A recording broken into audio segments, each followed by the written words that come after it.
다시 한번 정리를 내용 변화는 없어요. 네, 다시 한번 더 정리했고 프레젠테이션 부분도 좀 더 정리를 했습니다. 5월 21일 토요일에 오전에 와서 슬퍼요. 지금 일하느라 다들 바쁜데 다시 한번 정리하겠습니다. 2020년도 11월 16일 JTBC에서 박준희 후보자에 대해서 보도했었던 것에 대한 것이 지금까지도 계속 설왕설래가 되고 있습니다. 이 부분에 대해서 팩트체크 들어가 보겠습니다.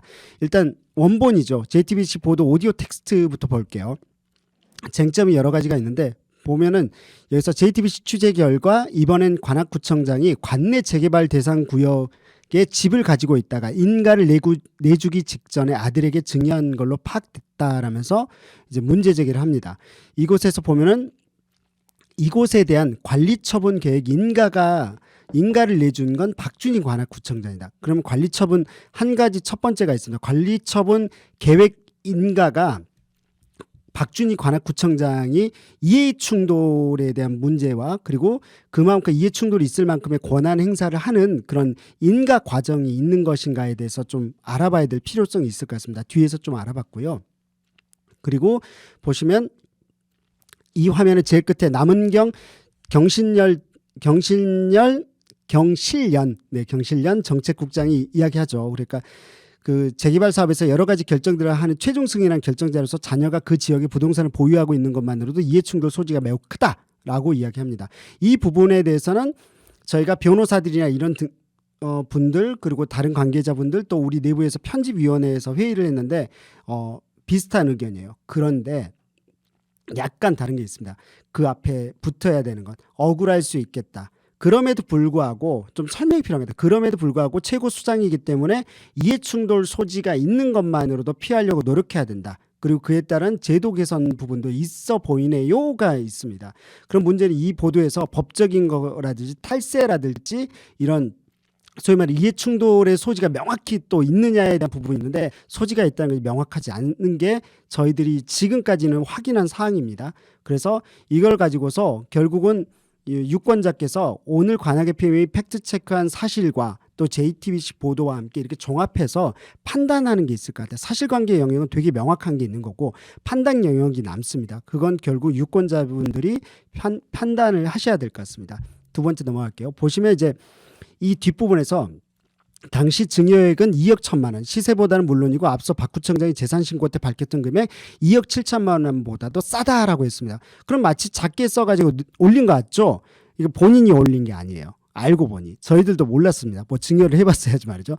관악구청 측은 이에 대해서 재개발조합의 감정평가액대로 증여한 것이라는 입장 정도만 전달이 됐죠. 그리고 그 밑에 보면은 이렇습니다. 재개발 인가전의 기존 주택이 15평일 때 매매가가 3억 원이었는데 지금은 매매가 8억 원이 되죠. 이거는 재개발 정해지면 높아집니다. 당연해요. 당연한데 문제는 관리처분 계획 인가에 대한 부분은 이 사실은 이전에도 완전히 관악구내 그 재개발 관심 있는 지역 주민이나 부동산 관계자는 다 동의를 하고 이 부분에 대해서 부동산 관계자 네 분과 대화를 했습니다. 흔한 사실이고 누구나 아는 사실인 시점이기 때문에 이 부분에 있어서라는 것은 좀 억울한 측면이 있을 것 같다라고 하는 게 있었고요. 일단 시가, 즉 호가라고 하죠. 호가. 그리고 누군가한테 팔았던 시가, 즉 현재 있는 어떤 공시되거나 세금에 대한 부분들은 정확히 공시지가나 어떤 뭔가에 대한 시가 기준이 있습니다. 기준집. 법적으로 해야 될 그 기준적인 내용이 있어야 되는데 그 내용이 발생하지 않은 시점이어서 누군가가 8억 원에 팔았다 쳐요. 그냥 팔았다 쳐요. 그거 하나만으로 저 기준을 잡을 수가 없다고 합니다. 어떤 세무사를 갖다 놔도 그럴 수가 없다라는 게 그 지역에 저희 관악의 PM의 그 세무를 봐주고 계시는 분한테 바로 전화해서 확인했는데 쭉 하고 나서 그분 이야기 한 번으로 정리가 되더라고요. 저희들은 모르니까 이런 부분들은. 그리고 이 부분에 대해서는 국민의힘 관계자가 국민의힘 아주 하여튼 핵심 관계자가 세무사에다 또 확인했습니다. 세무사도 당연히 문제 없다고 나왔고요. 이런 부분에 있어서에 대한 부분을 좀 뒤에서 이야기를 해드리겠습니다. 그래서 이 내용으로만 보자면 마치 탈세를 하기 위한 가정적으로 보일 수밖에 없을 것 같아요. 그리고 강동원 법무법인 정의 대표사가 보면은 증여로 하는 게 원칙적으로 그 증여 당시에 시가를 신고하게 돼 있는 게 맞다라는 거예요. 근데 그럴 수가 없는 지점이 있더라고요. 그래서 법적으로 문제 없다는 걸 변호사들도 정확하게 내용들을 저희가 자세하게 갖고 줬습니다. 그래서 이때도 뭐 JTBC에서 줬을 것 같은데 왜 이렇게 답변했는지 저도 모릅니다. 어쨌든 그러면 엄격하게 따지면 국세청에서 조사 들어간다라고 할 거 세무조사 대상 될 수도 있다라는 답변이 있어서 이거 국세청 조사 들어갔는지도 확인했습니다. 들어가지 않았어요. 일단은. 네. 그리고 네. 그래서 이 부분에서 박준희 후보자도 답변을 합니다. 억울하다라는 게 일단 요지였어요. 그래서 볼게요.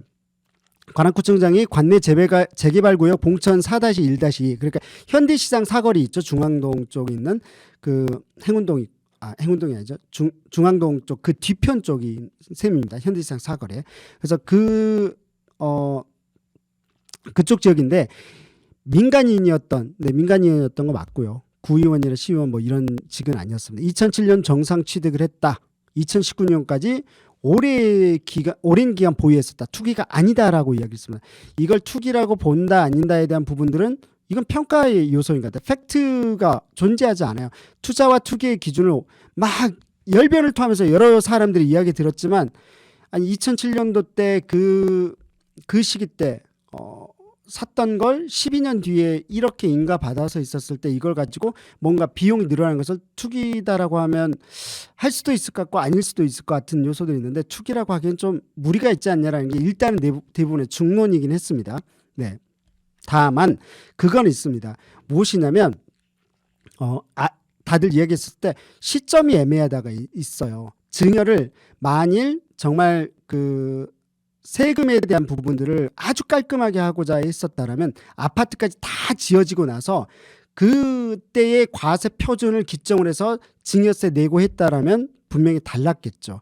시점이 애매한 것 지점이 있습니다. 그 이후에 그리고 당시에 거기에서 박준희 구청장 후보자가 밝힌 게 있으면 아들이 살고 있었어요. 실제 살고 있었고 또 이건 사적인 이야기 있잖아요. 전달드리는 겁니다. 결혼이 이야기가 오가는 상태에서 아들의 그때 당시 때 결혼 이야기가 오가면서 이때 있었던 증여되는 부분이 있었다고는 합니다. 그럼에도 불구하고 시점이 애매한 부분에 대해서는 다들 의혹을 가질 만한 부분이 있을 수 있죠. 네, 볼게요. 다음 부분. 해당 부동산을 관리처분 계획인가 이전에 이 증여한 부분에 있어서 감정평가액을 과세표준으로 삼았다. 기준 실거래가가 아닌 기준 실거래가가 소위 말하는 미래의 가격이 반영된 기준 실거래가 자체가 존재하지 않는 시점이다라는 겁니다. 그래서 뒷부분에서 좀 이야기를 드릴게요. 일단 이 부분은 감정평가액을 과세표준으로 잡는 건 변호사도 그리고 그 세무사도 문제가 없다. 증여 스타일로 아니다. 적법하다. 이런 부분에 대해서는 명확한 사실이다라고 확인을 해줬습니다. 볼게요. 이것도 이제 후보자 답변인데 저희들도 이거 확인했습니다. 실제 정비구역 지정이 1973년도 때 되고요. 정비구역 변경 지정 2009년 뭐 이런 시기가 됩니다. 2007년도 때도 일부 뭐 조정이 있었긴 했는데 별로 그렇게 의미 있는 건 아니에요. 그래서 일단은 관리처분 계획인가에 대한 부분이 구청장의 권한이 막대하고 일부러 준 것인가에 대한 부분을 해야 되는데 그럼 관리처분 계획인가라는 과정이 무엇인가를 물어봤습니다. 저희들도 궁금해서 저거 핵심적인 거냐 아닌가를 했을 때 부동산이 계획인가 전과 후로 갈리는 건 맞대요. 근데 계획인가에 대한 주도권이 어디 있냐라는 거예요. 조합에 있습니다. 조합에. 네. 그런 부분에 대해서도 역시나 주택과에서 2번의 문의를 했고요. 그 2번의 문의를 통해서 있었던 내용을 보여드릴 테니까 그거 보시고서 한번 이 부분을 판단해 보시면 좋을 것 같습니다. 자, 증여세 부분 팩트체크 정리 다시 한번 해드릴게요. 세무사 1명, 변호사 2명 검토했습니다. 해당 시점에서 세무사가 말씀하는 게 제일 정확해요. 증여 시점 전으로 6개월이고요. 이후로 3개월인데 그때는 개발 기준화로 할 수 있는 감정평가액밖에 없다고 합니다. 그래서 감정평가액으로 본인한테 하더라도 저걸로 할 수밖에 없다라는 거예요. 시가, 호가 막 이런 부분들은 호가일 뿐인 거고 기준점이 될 수 있는 표준과세할 수 있는 어떤 뭔가에 대한 부분이 존재하지 않는 상태에서는 이걸 할 수밖에 없다고 합니다. 그래서 탈세사항 없고 그리고 국민의힘에서도 이것을 관악세무서통해서 확인했고 그래서 문제없는 거 자기도 확인했다라고 하더라고요. 그래서 익명으로 해달라는 말도 또 덧붙였었습니다. 네. 다만 변호사들이 붙였죠. 저희들도 똑같이 동의했습니다. 구민 정서에 문제가 있을 수밖에 없다라는 겁니다. 이건 그래서 이런 사실들과 구민분들이 종합해서 판단하는 게 맞겠다는 생각이 듭니다. 최종 승인 결정자로서 자녀가 그 지역에 부동산을 보유하고 있는 거면 이해충돌 소지가 있다. 그렇지 않다라고는 했어요. 그런데 일단은 구청장이라는 위치와 이런 것들을 굉장히 원칙론적으로 보고서 이제 변호사들도 답변하셨고 저희들도 볼 때 이해충돌 소지가 있을 수 있다라는 거예요. 근데 이해충돌에 대한 법적 문제가 있냐? 그건 없다라는 의견이었었고요. 이런 소지가 있기 때문에 가급적 이런 걸 회피할 노력이 필요가 있겠다라는 게 워낙 이제 막강하잖아요, 구청장이. 그래서 부당한 영향력 행사할 수 없는 구조인 거 맞습니다. 그리고 관리처분 계획 인가에서 부분에 있어서 그 부분에 대한 것도 뒤에 부분에서 볼게요. 그래서 이해충돌 소지는 있을 수밖에 없는 그런 위치다 보니까 회피하려고 노력해야 된다. 그 다음에 제가 볼 때는 저희 내부에서는 이거 부분은 적어도 더 이상 논란이 안 되도록 정치권에서 또는 구의회나 구청장이 뭐 윤리적 기준을 세우든지 뭔가 합의에 대한 부분이 필요하겠다. 두 번째는 세금에 대한 부분들이 있습니다. 아까 말씀드렸듯이 만약 이 아파트가 다 만들어지고 나서 증여를 해서 세금을 내는 시점과 지금 아마 이제 몇 년이 더 걸리죠. 그렇게 아파트가 세워지려면 지금 2019년도 때 당시 때 이렇게 증여하는 건 한 4, 5년이 더 흘러는 시점에 그걸 할 거냐 안 할 거냐 이 부분에 대해서는 뭘 해도 공격을 할 것 같은데 어쨌든 그걸 통해서 증액이 되는 자산이 증가되는 거 부분에 대해서는 분명한 것은 법적으로 문제가 있는 것 같아요. 이거는 국회에서라든지 더불어민주당 내에서라든지 이걸 어떻게 공정하게 할 것인지에 대한 부분으로 좀 귀결이 되는 것 같습니다. 그래서 이 부분은 좀 별건으로 좀 생각해야 될 부분들도 있는 것 같아요. 그래서 종합적으로 생각해 주시고요. 그리고 이해충돌 부분 다시 한번 보겠습니다. 변호사 2명 검토했을 때 법적으로 문제 없는 것으로 있다고 했죠. 법적으로 문제 없다고 그랬죠. 그리고 이해충돌 소지는 있다. 국민들의 정서적 문제는 않는다. 저희들도 마찬가지였습니다. 그리고 부동산 공인중개사 사무소 그 분들하고 2명하고 사무소 직원에서 4명 정도한테 여쭸어요. 서울대 입구역 주변 3곳입니다. 이해충돌 있다고 본다고 봤고요. 그리고 1명이 3명은 누구나 아는 사실건이고 2007년 구매한 상태에서 19년 인가 받은 건데 이걸 그렇게 본다면 억울한 측면이 있겠다. 그냥 시점이 애매하다. 미리 팔던지 아니면 미리 증여하든지 이랬으면 어땠을까? 아니면 나중에 팔던가 뭐 증여하던가 했으면 어땠을까? 뭐 이런 이야기들이 있었습니다. 네. 관리처분 계획인가 구청장의 권한에 따라서 되고 안 되고 되는지에 대한 부분 물었습니다. 주택과 김정원 님의 답변이에요. 본 권한은 없다. 법에 따라서 하는 거고 도시 및 주거환경 정비법이라죠. 도정법에 의해 이거에 권한이 없다. 관리처분 계획은 조합에서 수립해서 이 구청 측에 제출을 하는 사항이다라는 거죠. 그래서 그 수입 기준 법에 따라서 하는 거고 또 금액은 조합에서 조합총회를 거쳐서 조합 동의를 받아서 하는 거다. 계획도 조합에서 도시민 주거환경 정비법 제76조에 따라서 수립 기준이 있다. 그거에서 받는 거고 저희도 인간은 잘못 오타네요. 인간은 사조에 따라서 이거 뭔가 잘못 적였네요. 어쨌든 규정에 따라서 하는 거고 여기에 재량이 없다. 어차피 법에 따라서 도정법은 도정법에 따라서 하는 사항이지 않냐. 그래서 관리처분 계획인가 이런 사항이나 뭐 인가나 이런 게 이제 도시 및 주거환경 정비법에 따른 법에 따라서 하는 사항이니까 저희가 이렇게 해라 저렇게 할 재량이 없다라고 합니다. 그래서 저희 PD가 한번 물었어요. 그 법에도 그러면 구청장 권한이 없는 거네요? 물으니까 네, 관리처분 계획은 조합에서 수립해서 오는 사항입니다. 그게 법에 맞는지 저희가 판단한 사항일 뿐이다라는 거죠. 그리고 재개발관에서 이무숙 주무관한테 한 번 더 물었다고 합니다. 그래서 보니까 이런 게 있대요. 인허가 물건을 확인해서 규정대로 승인한다고 한다. 네, 그리고 타당성 부분이 혹시나 검증이 필요한 경우가 있을 수 있대요. 그건 한국부동산원의 타당성 조사를 거친다고 하네요. 네, 보셨지만 관리처분 계획 인가에 대한 부분들은 결국은 어떤 절차, 법에 따라서 되어진 거지 구청장이 이렇게 할 수 있는 부분이 없어 보여요. 그래서 이것을 이해충돌이라는 것들과 연결시킬 수 있는 것인지에 대해서는 저희들이 혹시나 뭐 있으면 알려주세요. 일단은 저희들이 봤었을 때 없어 보이는데 그런 이제 법적인 이유로만 보자면 근데 윤리적인 거나 기타 등등이 어쨌든 오이밭에서 신발도 고쳐 신지 말라고 하잖아요. 네. 오얏나무 밑에서 가끔 이렇게 만지지 말고요. 그래서 그런 부분이 있으니까 그런 속담 정도의 건으로서 아예 애초에 논란이 되지 않게 해야 된다는 취지의 이해충돌 소지이지 않나라는 게 저희 이제 종합적인 내부적 평가이긴 했습니다. 근데 그건 인간적 평가인 거잖아요. 아무리 종합해 집단 지성을 통해서 했다 할지라도. 그래서 지역 주민분들도 이 내용들을 바탕으로 해서 종합해서 판단하시면 되지 않을까라는 생각이 듭니다. 네. 다시 한번 딱 정리를 할게요. 너무 많았잖아요. 이야기가. 법적으로 위법한 사항은 현재까지 발견된 게 없습니다. 그래서 전문가들의 이런 이제 그 교차 확인을 상당히 좀 거쳤고요. 문제가 없는 것 같습니다. 네. 다만 이해충돌 소지는 있겠습니다. 그리고 공직자로서 국민의 정서도 함께 고민할 위치이기 때문에 억울하다 할지라도 이를 피하기 위한 노력을 찾아내는 게 필요하겠다라는 의견이 저희 이제 편집위원회에서 및 다른 사람들의 종합한 의견입니다. 세 번째 시점입니다. 시점이 애매했다. 문제는 없겠지만 이를 판단하는 건 유권자의 몫이지 않겠냐라는 것. 그리고 네 번째 부동산 관계자들이 투기로 보는 건 진짜 무리다. 4명 중 3명은 이미 알려진 정보다라고 하면서 이런 이야기들도 한 게 있었습니다. 내부편집위원회에서도 일단 있었던 거 말씀드리자면 2030 세대가 5명이 있었습니다. 네.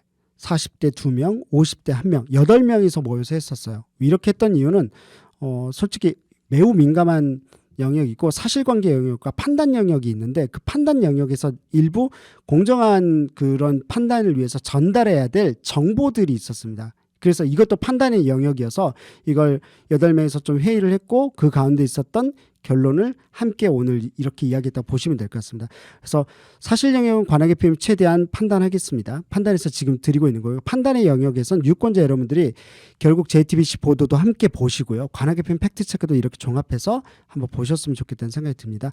솔직히 더 말하자면 영상 저희가 녹음한 게 있거든요. 전문가들.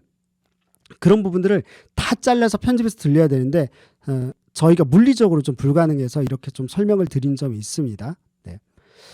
그리고 두 번째 박준희 후보자의 감사원 검찰조사 팩트체크 부분입니다. 이것 같은 경우는 어떤 때부터 나왔냐면 구의회 시절 때 한 구의원이 이것을 문제 제기했었던 것이 있었습니다. 그때 있었던 때부터 쭉 왔었고요. 최근에 더불어민주당 내에서 당내 경선을 합니다. 신원근 후보자가 명확히 이것 관련돼서 문제 제기를 했었고요. 그래서 이렇습니다. 검찰 조사 의혹이라고 했죠. 근데 검찰 조사에 대한 부분이 이루어졌는지 안 이루어졌는지 정보 공개 청구나 이걸 하면 금방 알 수 있는 사실이거든요. 그래서 이 부분들이 계속 되어지고 있고 박준희 후보자가 검찰이나 경찰에 뭔가 조사되고 때 애매모호한 것들이 있었습니다. 그래서 저희들도 알아봤고요. 감사보고서 지방자치단체 전환기 취약 분야 특별점검 로마자 7번이죠. 이 7번 보고서에 대한 부분이 있는데 내용은 솔직히 이 짧은 시간에 분석할 수가 없습니다. 그리고 두 번째는 뭐냐면 법적으로 다툼이 있는 사항이어서 저희들도 쉽게 말할 수가 없겠더라고요. 그리고 확실한 건 그래도 저 감사 보고서에서는 의미 있는 게 있다. 지역 주민들한테 전달해야 될 의미가 있다는 것이 좀 확인이 됐고요. 그건 저희가 여력이 된다면 좀 분석해서 전문가의 의견들도 필요할 것도 같고요. 굉장히 좀 어렵습니다. 그래서 어쨌든 당장 정보를 전달하고 정책 선거로 갔으면 좋겠다는 게 내부적 토론의 결과였거든요. 그래서 이런 부분 팩트체크 정도만 일단 알려드리겠습니다. 되게 심플하더라고요. 감사원 지방행정 1국 1과에 전화를 했습니다. 저 보고서를 낸 곳입니다. 그래서 5월 19일 날 확인을 했고요. 검찰 수사 의뢰를 한다고 했어요. 사실 검찰 저 보고서를 바탕으로 해서 거기에는 박준희 구청장은 등장하지 않습니다. 단지 저기서 해당되는 토지 보상 비용에 대한 예산을 따오는 것에 역할을 한 사람이 그때 당시 때 박준희 구청장이 시의원일 때인 거죠. 그러니까 결국 뭐가 있는 거 아니냐라는 의혹인 건데 그 부분에 대해서는 감사보고서에서는 나오질 않고 있어요. 실제 그러면 검찰 수사 의뢰에 있었을 때 그러면 의혹을 있으니까 검찰 수사를 한다고 합니다. 한다고 했는데 그 한다고 한 대상에 있느냐에 대한 것들이 좀 내부 그 지역에서 설왕설래가 있었습니다. 그래서 확인했더니 검찰 수사 의뢰한 사항에는 박준희 구청장이 해당 사항 없음이다라고 다시 한번 강조해서 말을 했었습니다. 다시 강조했다는 말을 했던 이유는요. 이미 다른 곳에서 정보공개 청구를 해서 알아갔대요. 해당 사항 없으면 그때도 밝혔는데 왜 또 묻냐라는 식이었어요. 그러니까 이게 이미 저 정보공개 청구를 어디가 했는지를 알려줄 수는 없죠. 당연히 개인정보도 들어가 있을 거고. 그래서 아마 어느 이제 그 정당이라든지 이런 데서 이미 확인한 것 같아요. 그런데도 불구하고 계속 돌고 있었다라는 것 자체로 좀 볼 수 있는 지점이라서 참 답답하다라는 생각이 들었었어요. 굳이 이것은 그냥 이 애매모호하게 둘러댈 게 아니라 실제 조사받은 게 없습니다. 단지 그런데 감사 보고서 내부에 있었던 내용들에 대한 것 자체에 대한 것을 이야기한다라면 그건 의미 있을 수 있겠다라는 게 저희 내부적인 결론이었습니다. 그런데 어렵더라고요. 되게 처음 봤어요, 저희들도. 그렇다면 이제 또 있습니다. 감사 당시 때 조사라도 받았나에 대해서 이 부분에 대해서 이제 그 한때 구의원도 물어봤던 바가 있어서 이거는 봤는데 당장 알 수가 없다고 합니다. 당시 조사하던 이가 현재 과를 이제 부서를 옮긴 거죠. 그래서 당장 확인해 줄 수 없다고 했었고요. 이 내용들 특별 보고서에 있었던 그 토지 보상 관련된 부분들은 확실한 건 지금 녹지과 과장, 공원 녹지과 과장이 정직이 됐어요. 문제가 있다라는 거죠. 그래서 공원 녹지과 과장이 현재 이 부분에서 문제가 없다 해서 소청 과정을 밟고 있다고 합니다. 그러니까 소청이라는 건 밑에다 있는데 공무원이 징계 처분이나 그 의사에 반하는 불리한 처분이나 부작위에 대해서 이의를 제기하는 경우 이를 심사하고 결정하는 행정심판 제도의 일종이라고 하네요. 네. 그래서 이런 과정을 거치고 있다니까 한번 봤으면 좋겠습니다. 그리고 저희들이 물었습니다. 박주인 구청장한테 임기 4년 동안 뭐가 있었던 거 있냐. 경찰에 저쪽은 애매모호하게 이야기하는데 그랬더니 본인께서는 어쨌든 경찰, 검찰 파출소 간 적이 없는데 그걸 어떻게 입증하냐. 뭐 가본 적이 있거나 뭐가 있을 때 입증을 할 텐데 없다라고 일단은 저희한테는 밝혀왔습니다. 세 번째 팩트체크입니다. 이행자 후보자가 시사타파 TV 철새 논란 등에 대한 팩트체크입니다. 이게 그 시사타파 TV 8회 감시자 그 방송본에서 앞부분에 해당되는 부분이에요. 앞부분에 해당되는 데서 임세은 그 가운데 여성분입니다. 그분께서 이제 부대변인이 이야기하는 건들이 있습니다. 이 건에 대해서 어쨌든 이행자 그 후보자하고도 통화해서 들었었는데 거기에 대해서 굉장히 격분을 했었고 그 관악구 내에서 가장 큰 카톡인 것 같아요. 카톡방인 것 같습니다. 그렇게 저희들도 알고 있는데 혹시 더 많은 숫자가 있으면 말씀해 주세요. 한 600명이 육박하는데 이곳에다가 관악마을마당 초기 때 만들어진 카톡입니다. 그곳에다가 이 영상을 올려버립니다. 잘라서 올리니까 아니다라고 하면서 팩트체크를 여러 개를 해놨습니다. 그 부분에 대한 것들도 저희가 기사를 통해서 여기 이제 영상에다 띄우고 할 테니 한번 꼭 보셨으면 좋겠습니다. 그리고 보시면 거기서 보면 뭐 정치인으로 쉽게 시작했다 또 이기적이다라는 뉘앙스의 그런 멘트들을 하는데 그 부분은 저희한테 별로 의미가 없었습니다. 가치가 없다. 또 판단하기 너무 어렵다. 또 그 판단에서 얻는 지역 주민들의 이득이 뭘까라고 했었을 때 그리 크지 않은 것 같은데 단가가 안 맞아요. 속된 말로 저희들도. 이런 뉴스 생산하려면 이것도 돈 들어가는 거잖아요. 그래서 봤었을 때는 필요 없다. 다만 철새 논란이 좀 있었습니다. 당적을 많이 변경했다는 거죠. 그래서 당적 관련 자료만 좀 보여드립니다. 이 부분은 결국은 철새는 법정 용어도 아니에요. 그래서 이것에 대한 해석과 평가에 대한 부분들은 좀 자료를 찾아보셨으면 좋겠습니다. 그 자료 중에 저희들도 나무위키하고요. 그다음에 그 나무위키의 내용이 맞는지를 확인해야 되잖아요. 그래서 그 주요 일간지 기사들이랄지 이런 이미 공표된 기사들하고 교차 확인을 했었습니다. 그래서 이 부분에 대한 부분들은 맞고요. 하나를 보자면 국민의당에서 바른미래당을 할 때 국민의당과 바른미래당이 있어서 통합되는 과정이 또 하나 있었고요. 그 다음에 바른미래당에서 국민의힘으로 2022년도 때 바뀌죠. 그런데 그 사이에 바른미래당에서 일단은 해임과 함께 탈당하는 과정이 있었습니다. 이행자 후보자가. 그래서 그것도 기사 통해서 저희들이 확인한 거고요. 민생당으로 당적이 변경됐다가 국민의힘으로 바로 온 걸로 저희들은 파악을 했는데 혹시 이 사실관계가 틀렸다 싶으면 보시고서 말씀해 주시면 저희들이 또 정정해서 알려드리도록 하겠습니다. 그래서 민생당에서 국민의힘으로 갔지 그 민생당에 있다가 안철수 지금 후보자가 다시 만든 국민의당으로 이렇게 갔다가 국민의힘으로 통합되면서 온 건 아닌다라는 걸로 알고 있습니다. 그래서 보시면은 이행자 후보자가 카카오톡 단체 톡방 해명글에 2025년도 5월 18일 5.18 당시죠. 5.18 그 당일날 밤 10시에 올렸습니다. 네, 이 카톡에다 올렸던 것 중에 쭉 있는데 그 중에 11번, 12번을 읽어드릴게요. 탈당한 이유,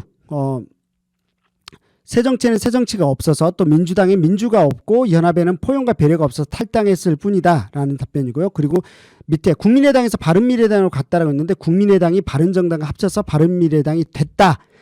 그리고 이후에 서울시장 보궐선거에 안철수 오세훈 후보 당일화되었고 이준석 대표 인재 영입으로 국민의힘으로 가게 됐다라는 건데 여기서 애매한 게 있어요. 서울시장 보궐선거에 안철수 오세훈 후보 단일화라고 했는데 이때 당시 때는 분명히 민생당이었거든요. 그런데 민생당에서 혹시 그 사이에 또 국민의당 안철수 후보가 만든 그 국민의당으로 이적했는지에 대한 부분을 저희가 확인을 못했었습니다. 이 부분들은 필요하다라면 뭐 가치가 있다 하면 저희가 해드리도록 하고요. 우선은 현재에 있어서는 문제는 되지 않겠다. 그래서 당적을 많이 변경한 건 맞는 것 같다라는 겁니다. 그래서 이 부분들을 가지고서 좀 교차 확인을 하셨으면 좋겠습니다. 네, 이 정도로 팩트 체크를 마치겠습니다.